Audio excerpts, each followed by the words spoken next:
Hello everyone, তোমরা কিরকম আছো গো?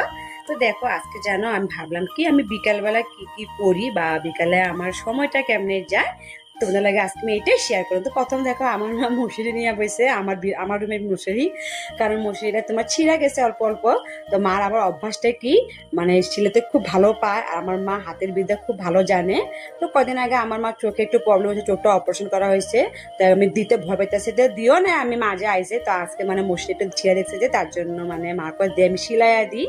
তো অনেক মানা করার পরও তো মা কয় কিছু না, অল্প সিলাই, অল্প ছিঁড়া তো সিলাই দিব। তো মারে দিছি আমি সুসুতা। তো দিছি আমি সুতানে দিছি, আর শুই দিয়ে শুইটা তোমার মানে ভালো না। তো মা কয় দোকান থেকে যা শুয়ে এনে দেয়। তো দোকানে গেলাম, তোমার দেখতে পারছো দোকান থেকে মারা শুই কিনে এনে দিছি। তো মা তোমার বয়া বয়া মসজিদে সিলাই দিছে। এরপরে আমি রান্নাঘরে আইসি তোমার সন্ধ্যা ডিউটি করার জন্য। তো দেখো রান্নাঘরে আইসা আমি ভাতের ডেক ডুক খালি করছি, ডেকে জল নিচ্ছি, চাউল টাউল ধুইলাম। ওখানে আমি যা যা তরকারি দুপুর রান্না করা হয়েছে এগুলো সব আমি গরম করুম, কারণ গরম পড়ছে না, গরম কিন্তু নষ্ট হয়ে যাবো তার জন্য। তো এরপর দেখো আমি ডাল বসাই দিচ্ছি, এরপর একদিকে আমি ওখানে চা বসাই দিব। আজকে যেন সন্ধ্যার সময় লাল চা বানাবো, কারণ তোমার বিকালবেলা দোকানে গেছিলাম। তো খেয়াল নাই যে তোমার আমুল তাজা দিয়ে আমার চাটা খাই, তো আমুল তাজা ছিল না। তো মারে কইছি লাল চা খাইবা নাকি, তো মা কয় লাল চাই বানা সন্ধ্যার সময়। তা সুন্দর করে আমি আদা দিয়া গোলমরিচ দিয়া লাল চা বয়েছি। দেখো তোমার এখানে জল বসাই দিছি, এখন আমি আদা ছেঁচতেছি, এবার গোলমরিচ দিমু। তো মাঝে মধ্যে দেখো লাল চা কিন্তু খারাপ লাগে না, লাল চা কিন্তু খুব টেস্টি লাগে, ভালো করে যদি বানাতে পারা যায় বা পারা হয়। তো দেখো আমি সুন্দর করে লাল চাটা বানাইছি সন্ধ্যার সময় খাওয়ার জন্য। তো এটাই মানে শেয়ার করলাম, ভাবলাম আজকে বিকালে কি কি করছে এটা তোমাদের লাগে শেয়ার করুম। আর মা তো আইসে আজকে তোমার 3-4 দিন হয়ে গেছে, তো মা বেশি দিন থাকবো না।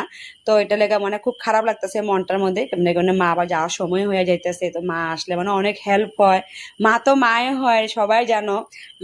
মা ছাড়া আমাদের মনের কষ্ট, শরীরের কষ্ট তো মায়ে বুঝে, মায়ে সব এগুলো করে।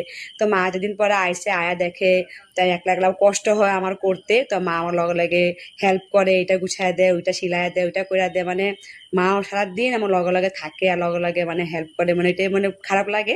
তো যে কদিন আসে ভালো লাগতেছে, ভালো মানে খুব ইয়ে লাগলো। মার নিয়ে খুব ঘুরতেও গেলাম মন্দিরে, দেখুন দেখছো তোমরা, মা কালীর মন্দিরে গেছি, র্যাং ব্যাং ঘুরতে গেছি, সব মন্দিরে ঘুরতে গেছি।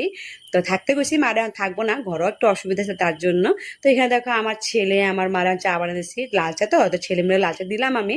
দুধ চা আবার দিই না ছেলে মেয়েরা আমি। তো ছেলে মেয়েরা লাল চা দিছি। তো আমরা দেখো লাল চা নিয়ে বসি, আমার শাশুড়ি মার অনেক গরম লাগছে, তো আমার শাশুড়ি মার ভিডিওটা করি নাই, শাশুড়ি মার অবস্থা অন্যরকম আসছিল তার জন্য। তখন লেগে এটুকুই। তো কিরকম লাগলো ভিডিওটা কমেন্টে করবো, তখন লেগে একটু